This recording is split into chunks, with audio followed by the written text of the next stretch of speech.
Kizaka, a main dish from Angola. Serves 2. You will need 6 ingredients.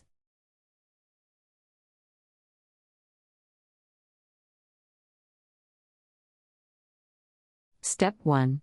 Add the leaves to a pan, cover with water and boil half covered for about 1 hour. When ready, drain.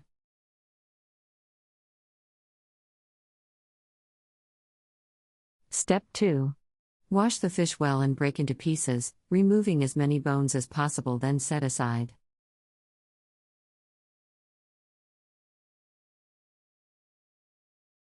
Step 3.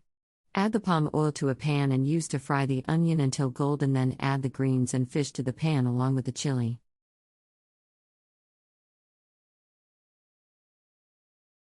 Step 4. Season to taste, then add enough water to cover.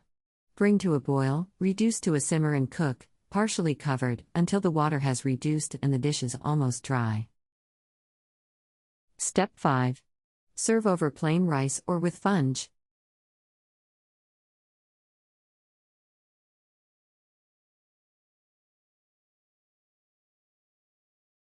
Country Reports, Culture, Countries, Travel.